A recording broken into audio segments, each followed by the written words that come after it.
Abel obteve testemunho. Então, pela fé, Abel ofereceu a Deus mais excelente sacrifício que Caim, pelo qual obteve testemunho de ser justo. Pela fé, ele obteve testemunho de ser justo. Então, essa palavra fé, aqui, ela significa que fé? É a fé salvadora, não é? É a fé que torna um homem justo diante de Deus, e não outra fé em particular. Nós vimos que existem outros tipos, né?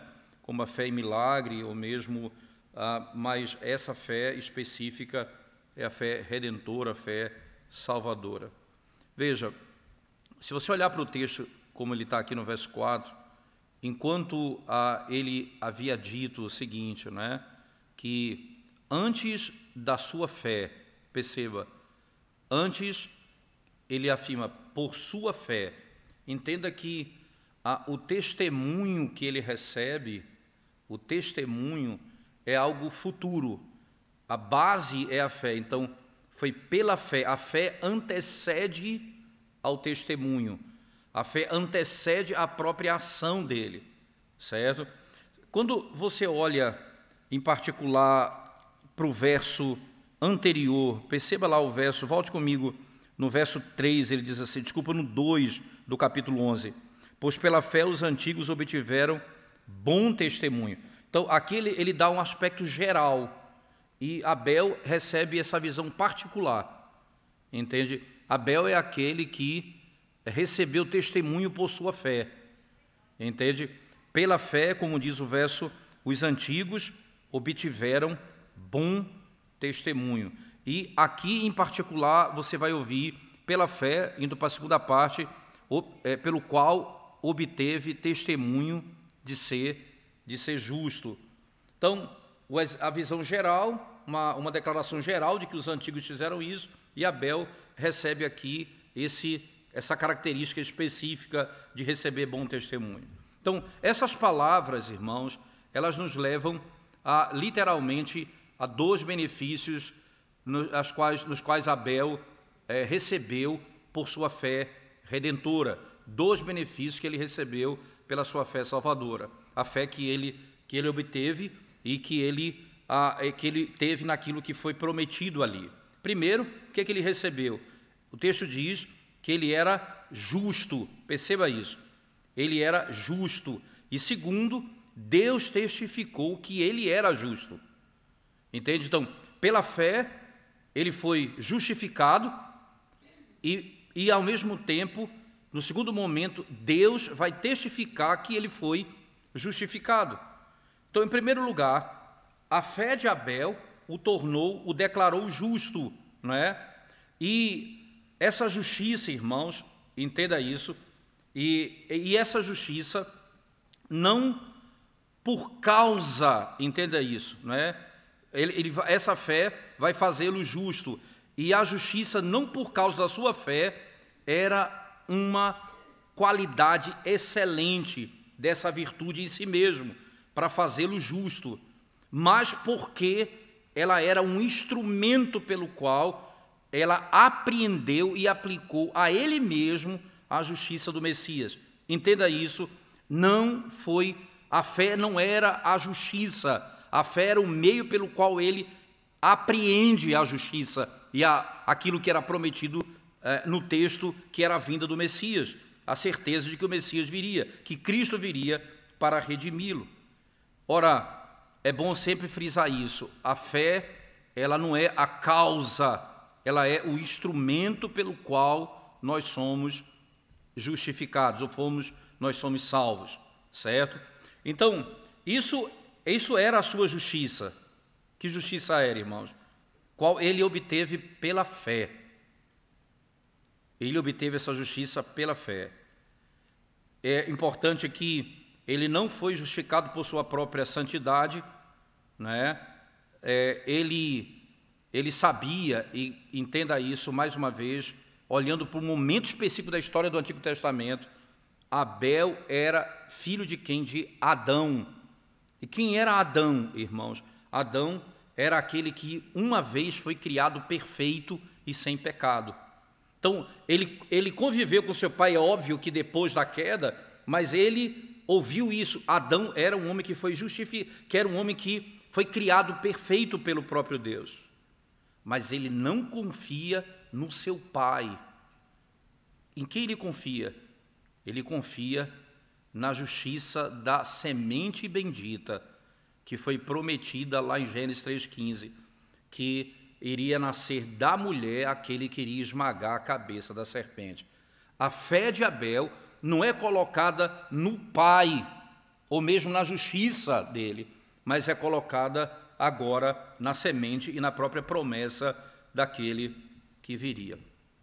Essa promessa, então, que ele conhece e que ele passa a conhecer, não é? Ele creu nela, ele aplicou isso à sua vida, não é? À sua própria vida, e essa fé o declarou, o fez justo, como nós podemos então aprender. Aqui nós aprendemos uma lição importantíssima acerca do cristianismo, irmãos, que a verdade e o caminho inequívoco para os céus é uma fé viva e santa em Jesus Cristo. Pois essa fé, ela faz o homem justo e essa justiça abre o portão dos céus. Essas são as palavras de Richard Sibbes. Vou repetir aqui exatamente. Entenda que a fé que ele teve no Messias que viria. E esse é o caminho que o Senhor estabeleceu. A verdadeira fé estabelece esse princípio, que o caminho inequívoco para os céus é uma fé viva e santa em Jesus Cristo. E que essa fé faz o homem justo, declara o homem justo, e que essa justiça abre a porta ou o portão dos céus para aquele que crê. Para esse fim, diz o apóstolo Paulo, sendo justificado pela fé, ou justificados, pois, pela fé, nós temos paz com Deus. Por meio de quem? Por meio de Jesus Cristo, nosso Senhor. O que é que essa doutrina pode ser, como ela pode ser usada para a nossa vida, irmãos? Então, isso deve nos fazer renovar a exortação antiga, não é? Que nós não podemos esquecer disso jamais, não é? Que certamente não pode deixar de ser tratada diretamente no nosso coração e na nossa consciência constantemente. Porque não há ninguém, por mais profano que seja, por mais vil que seja, não é, que não possa ser salvo pela justiça que procede de outro, que procede de Cristo. Se nós cremos em Cristo, veja, se nós desejamos a salvação, então nós devemos andar no caminho batido. Há um caminho batido, irmãos, um caminho comum, não um caminho que nós vamos inventar, é um caminho que os nossos pais passaram, que Abel passou, que Abraão passou, que todos os outros passaram. Esse é o caminho que nós temos que seguir. O que ele está dando aqui para a gente é exatamente um princípio que nunca pode ser esquecido pela igreja, não é? Nós vamos andar por esse caminho batido, porque nós não nascemos herdeiros disso, em hipótese alguma, e nem nós podemos chegar ali, naquele local, por sorte, em hipótese alguma. Há um caminho que deve ser tomado, e esse caminho é único, é o caminho que os nossos pais desde o princípio seguiram, a fé. Foi pela fé que eles foram redimidos, justificados. Há outros grandes erros que podem ser cometidos. Muitas pessoas buscam atalhos para chegar até o Senhor. Novamente, irmãos, nós não podemos tomar esse caminho ou esse atalho para tentar obter a vida. Nós precisamos tomar o caminho que os nossos pais tomaram, que é revelado nas Escrituras. Se andarmos por esse caminho, nós encontraremos a vida. É o caminho certo que deve ser seguido. Nunca um homem foi justificado. Nunca um homem foi justificado, como o texto descreve, né? nunca o homem foi justificado ou mesmo percebido como justo nos céus, que não tenha sido justificado antes. Deve começar agora, aqui, literalmente, porque só será aperfeiçoado nos céus. A nossa vida de pureza, de santidade, ela começa aqui, mas ela só vai ser aperfeiçoada nos céus, como as Escrituras nos ensinam. Por isso que as nossas boas obras, irmãos, elas não servirão para nos fazer justos, porque elas são incapazes de suportar o tribunal da justiça de Deus.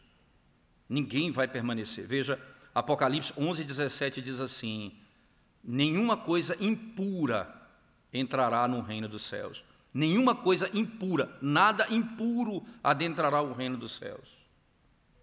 O que faz com que só habitará lá o que é puro, o que é santo. E para que você seja essa pessoa lá, você tem que ter começado aqui. Perceba que a nossa obra não servirá para a nossa salvação por uma razão simples. As nossas obras não poderão suportar o tribunal da justiça de Deus.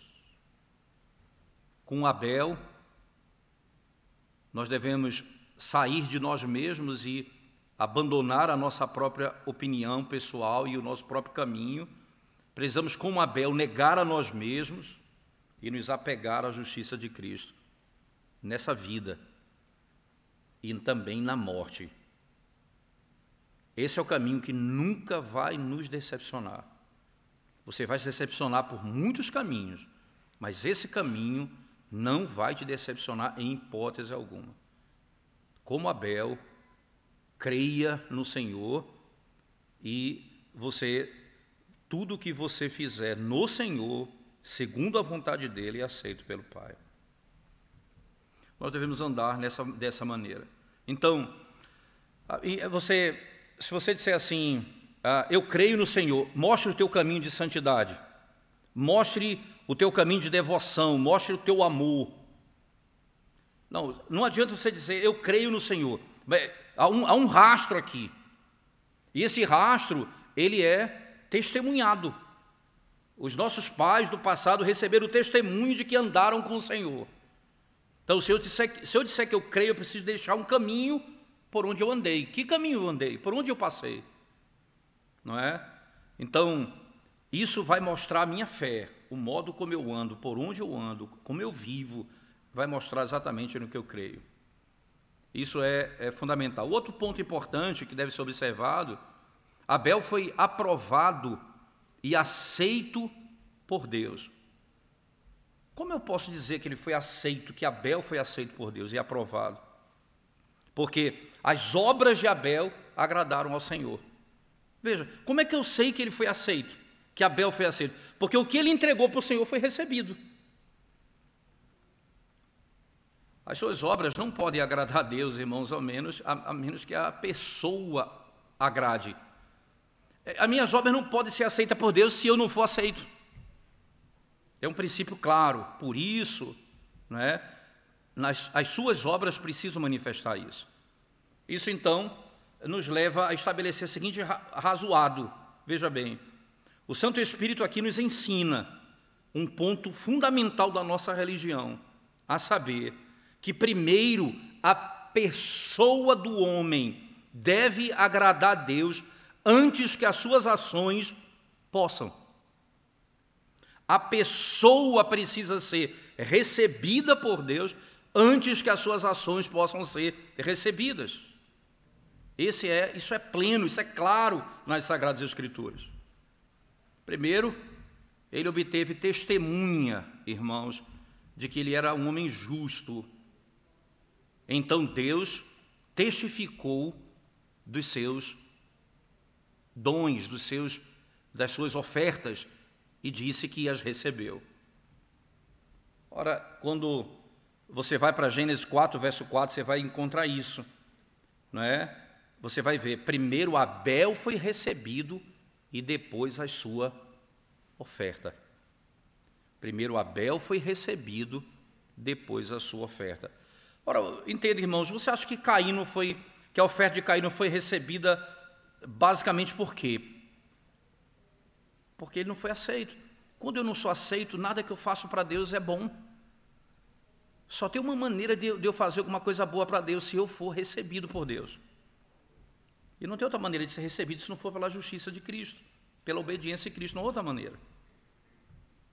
E o que é que essa doutrina, no primeiro aspecto, nos ensina também? Primeiro, preste atenção, isso aqui vai destruir um pilar da religião romana, justificação por obras. Como pode um homem ser justificado por suas próprias obras, irmãos, quando ele mesmo deve ser justificado, recebido antes das suas obras? Como um homem pode ser justificado por obras se ele precisa, antes das obras, ser recebido pelo Pai? Ao menos que ele seja justo, as suas obras são ímpias.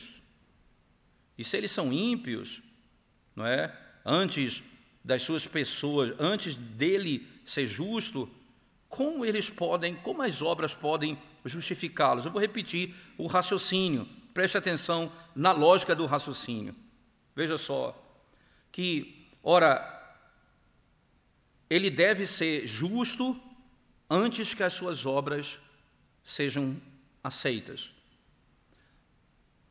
A não ser que ele seja justo, as suas obras todas são ímpias. Se ele não for justo, tudo que ele entrega é ímpio.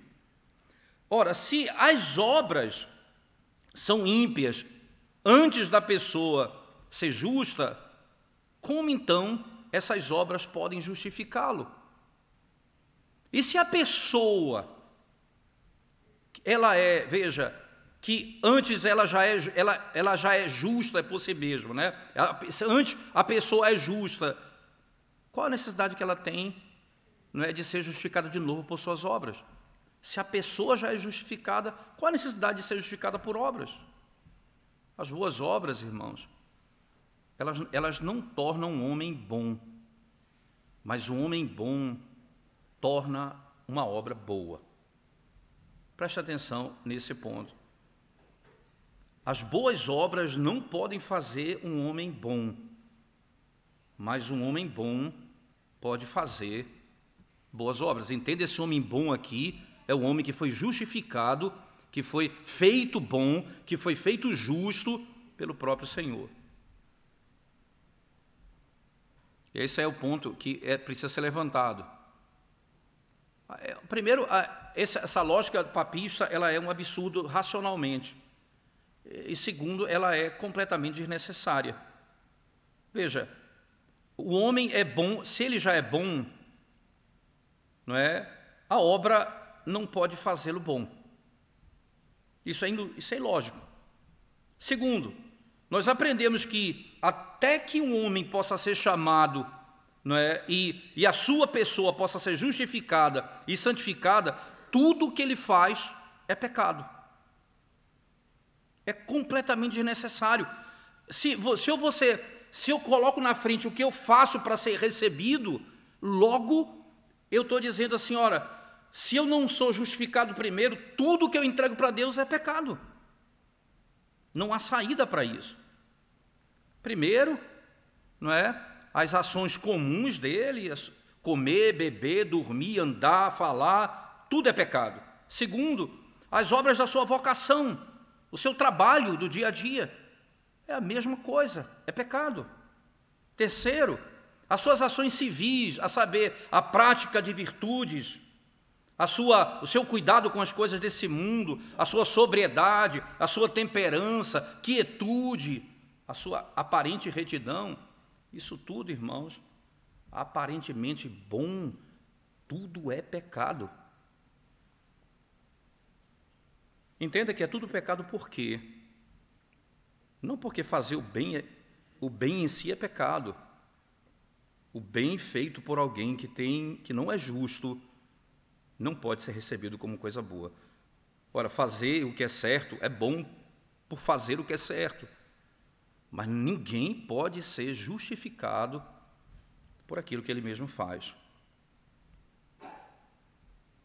Isso nos ajuda a pensar ainda mais sobre esse aspecto, irmãos. E aqui, ainda pensando um pouco, imagina que alguém levantasse a seguinte objeção, né? Isso parece estranho, não é? Parece estranho. Que as ações mais santas, como oração, possa ser tratado como pecado. Como é estranho. Mais uma vez, repito, em si mesmo, orar e fazer o que é bom, não, o pecado em si, fazer o que é bom não é pecado em si, é pecado na pessoa, como a pessoa que tem o coração não justificado, que não foi justificada pelo Senhor, tudo o que ela faz não é para a glória de Deus, consequentemente é pecado. Richard Sieber diz assim como água pura numa fonte é corrompida pela água que passa, veja, por um canal poluído, assim as melhores ações, até mesmo a pregação da palavra de um ministro cujo coração não é purificado pela fé e sua pessoa não é aceita por Deus, é pecado. Até mesmo a pregação da palavra, se não for feita por alguém que foi purificado pelo Senhor, o que é mais puro, quando passa por um canal contaminado, contamina tudo. Não adianta isso. Caim pecou não apenas porque ele odiou e matou a seu irmão. Ele não pecou apenas em mentir e tentar enganar a Deus. Caim pecou, sabe quando? No primeiro momento, quando ele ofereceu um sacrifício. Ele não foi recebido e, consequentemente, o seu sacrifício não foi recebido pelo próprio Deus. O sacrifício de Abel foi tratado como um pecado. Desculpa, o sacrifício de Caim foi tratado como um pecado. Mas o sacrifício de Abel poderia ter sido tratado como um pecado se a sua pessoa primeiro não tivesse sido recebida por Deus, sido justificada por Deus. E a razão disso é extraordinária, irmãos, porque nada naquilo que fazemos é capaz de fazer uma ação aceitável a Deus, mas somente a aceitação da pessoa por Cristo pode tornar. E é interessante que é aí que nós somos chamados a oferecer sacrifícios de louvor a Deus, e sempre em Cristo, o nosso sumo sacerdote. Nunca eu ofereço sozinho, porque se eu não fui recebido, eu não fui justificado pelo Evangelho, então eu não estou em Cristo. Tudo que eu entrego é pecado. E eu lembro das palavras de Lutero, quando ele fala assim: quando você ora sem Cristo, você não ora, ele diz, você faz chacota de Deus, porque você se apresenta a Deus por outro que não é aquele que é o caminho para chegar a Deus. E quando você se apresenta a Ele, o que é que você apresenta? A sua justiça, o seu sofrimento, ou o sofrimento de outro, mas não de Cristo.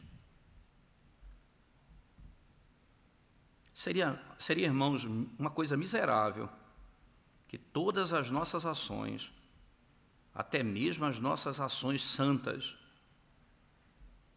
se elas fossem todas pecado. Sabe quando elas são de fato quando tudo que fazemos é pecado? Quando o que fazemos para sermos justificados. Quando eu quero ser recebido por aquilo que eu faço.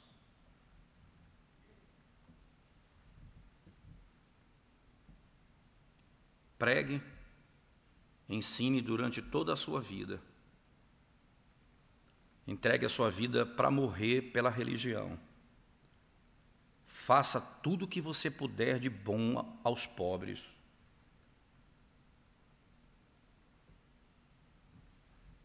Deixe de ter as coisas para cuidar do pobre. Não tenha na carne nenhum prazer nessa vida. Construa igrejas, escolas, pontes, estradas. E quando você se impressionar, quando vier um pobre pastor que cuidou de um rebanho, quando ele for aceito por Deus, enquanto a pompa e a santidade externa for rejeitada, não adianta você fazer tanta coisa. Sabe por quê? Sabe por que aquele pobre pastor foi aceito? Não porque ele é pobre pastor, mas porque ele creu. E você não. Ele foi justificado diante de Deus. E você não. Deixe Abel nos aconselhar hoje, irmãos. Deixe Abel nos aconselhar hoje. Não procure ser aceito por Deus. Não procure ter suas obras aceitas por Deus, se você ainda não foi. Que nada adiantará para você. Nada adiantará para você. Aí chegando para outro ponto, já na conclusão desse momento, veja, aí o que é que acontece com essa fé que Abel teve, que é um exemplo e um testemunho para nós. Deus deu testemunho. Deus testemunhou, veja no verso 4 de novo comigo, pelo qual obteve testemunho de ser justo, entende, irmão?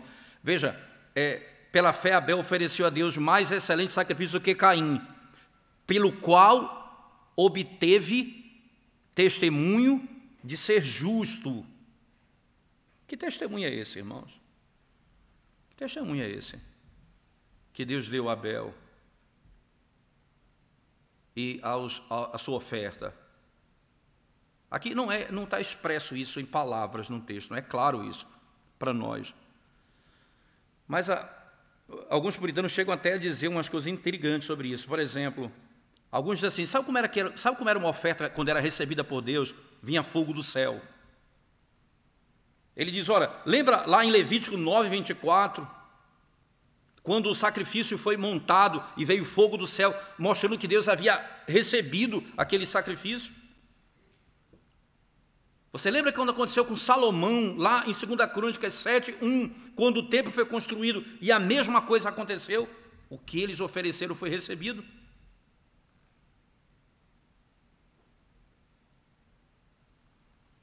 E nós temos hoje, irmãos, o fogo que vem dos céus, que é o fogo de Deus, isto é, o Espírito que veio aos nossos corações e que vem e que está no nosso meio todo o santo dia.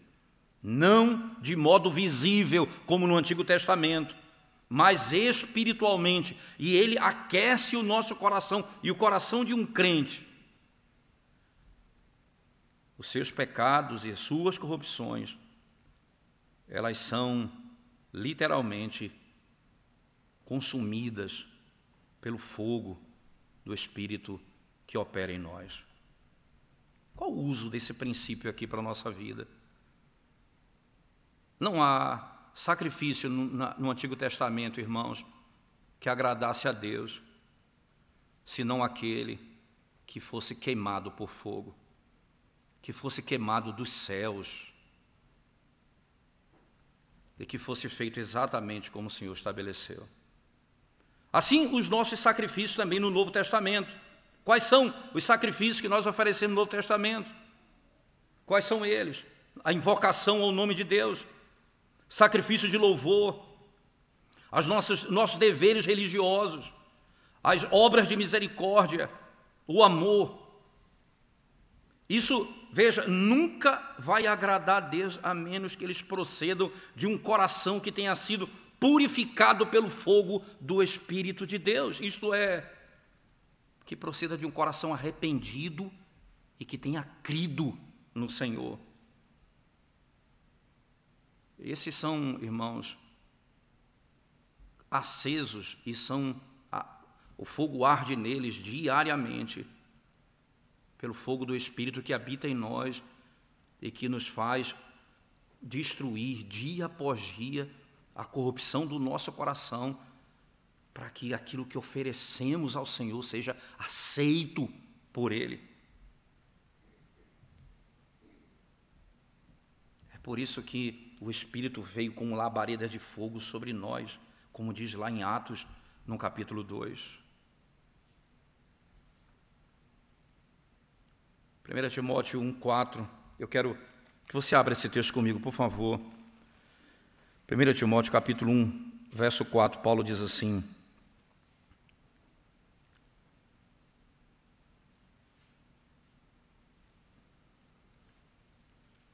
nem se ocupem com fábulas e genealogias sem fim, que antes promove discussões do que o serviço de Deus na fé. O serviço de Deus na fé. É isso que deve ser feito, não é? Aí vem a pergunta: do que Deus testifica, irmãos? O texto diz das suas ofertas. Então vem a pergunta: como pode Abel dar uma oferta a Deus? O Senhor tem necessidade de alguma coisa? Não é tudo dele? Claro, Deus é soberano e Senhor dos céus e da terra, e é dono de todas as criaturas. O que foi que ele fez?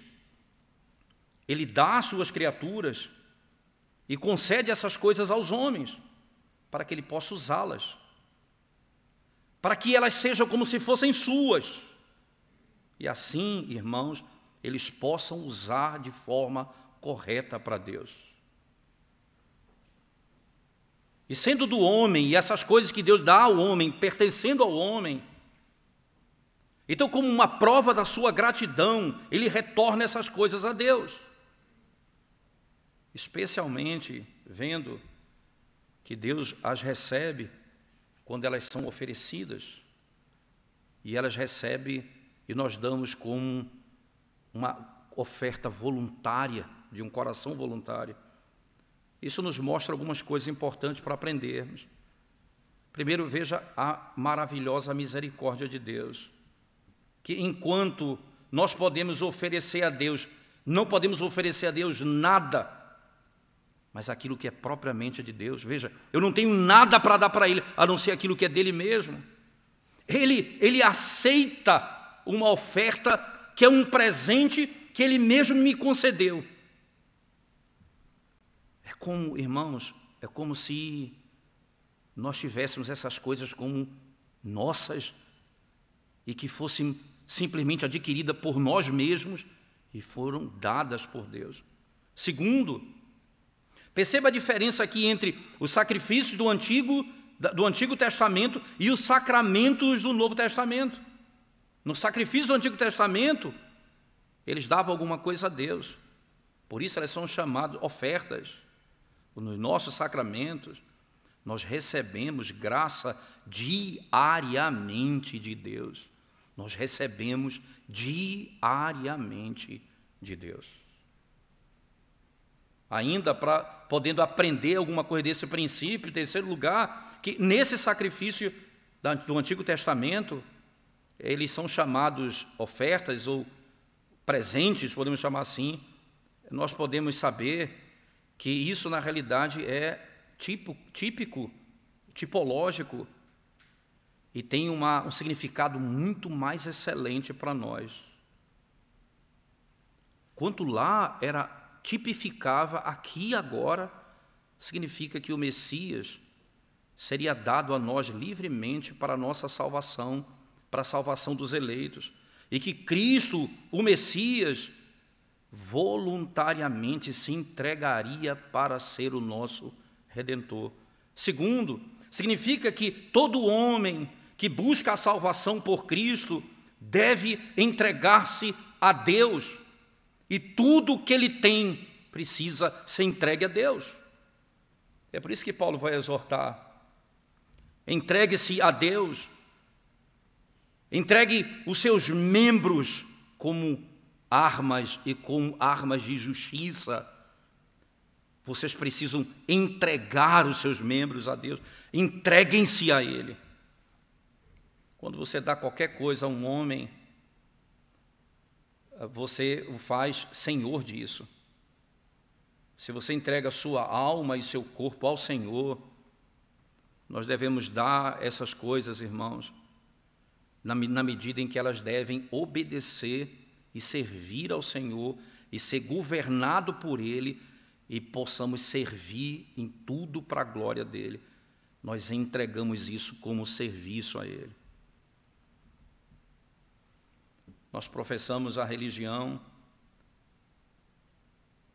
quando nós entregamos quando nós nos entregamos em obediência a Deus. E isso é a vida da religião. O curso do mundo é o contrário, irmãos. Porque muitos já até abandonam o pecado e Satanás. Mas alguns, por algum momento, mas a maioria deles, eles se entregam de volta ao pecado e a Satanás. Os seus corpos são dados à bebedeira, a jogos, vícios, impurezas, injustiça, a inveja, o ódio, a malícia, a vingança, o amor próprio. Essa é a diferença. É por isso que é estranho dizer: eu me entreguei a Cristo e entreguei meu corpo ao pecado. Eu pertenço ao Senhor e vivo na iniquidade. Não faz sentido isso dentro da percepção do sacrifício. Não funciona assim. É por isso que tudo que eu tenho é dele, e tudo que eu tenho é tudo, o corpo, a alma, tudo que eu tenho é dele. A glória é de Deus, irmãos, quando nós entregamos aquilo que Ele nos deu de volta para Ele. A glória é dele. Mas você sabe quem é que ganha e quem se beneficia? Nós mesmos.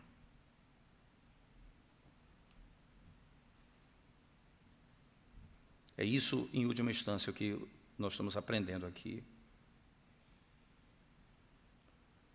Isso nos faz compreender que não há possibilidade de sacrifício, de dizer: eu entrego alguma coisa ao Senhor, se primeiro eu não for recebido por Ele. O que é que eu faço primeiro? Eu preciso ser justificado pela fé, para que aquilo que eu entregue ao Senhor possa ser recebido por Ele.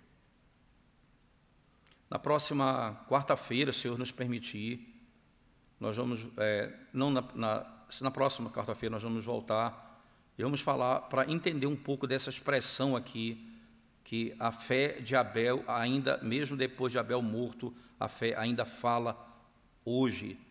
Nós vamos entender o que significa isso, como é que essa fé ela fala à igreja e como nós podemos aprender com ela ainda hoje, né? Na próxima semana, se Deus quiser, a gente retoma esse texto de Hebreus 11, versículo 4.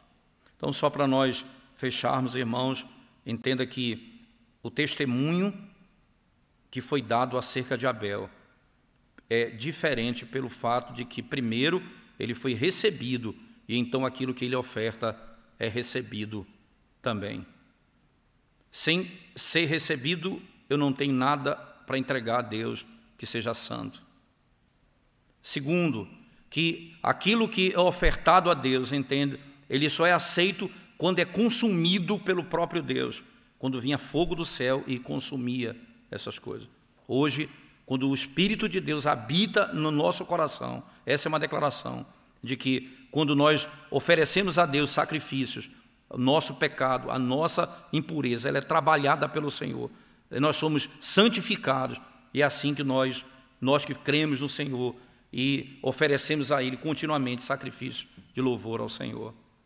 E por último, o que nós vimos também é que nada pode ser entregue ao Senhor que não tenha sido entregue ou recebido do próprio Deus. Tudo que eu entrego a Ele foi dado por Ele mesmo a mim. Por isso, eu preciso ter um coração grato quando chego diante de Deus, de saber que todas as coisas me foram dadas. Por isso, eu preciso, com gratidão, devolvê-las ao Senhor. E eu vou ser recebido, e as minhas obras serão recebidas, porque primeiro nós fomos recebidos pela fé em Cristo Jesus, aquele que justifica a nossa vida. Amém? Vamos orar ao Senhor mais uma vez, depois nós vamos nos dividir em oração. Vamos orar ao Senhor.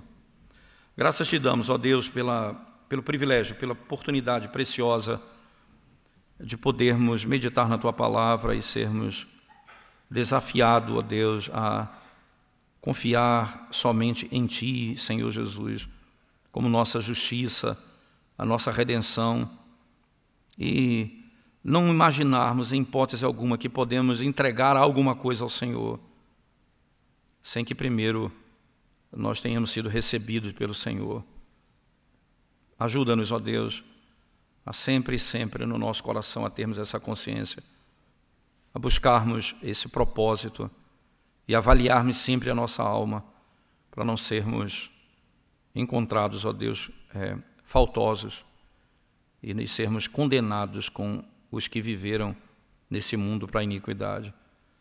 Não nos permita, ó Deus, encontrar esperança para a nossa vida simplesmente no que fazemos, mas na obra de Cristo, na redenção, na bondade redentora do Senhor. Que sempre Cristo seja o nosso alívio, a nossa esperança, o nosso socorro e a nossa segurança. E que, sendo assim, ó Deus, a nossa vida de santidade, o que fazemos e o que praticamos, seja manifestação da verdadeira fé, e assim possamos ter testemunho do Senhor de que aquilo que fazemos em Cristo é de fato recebido pelo Senhor, para a glória do Senhor.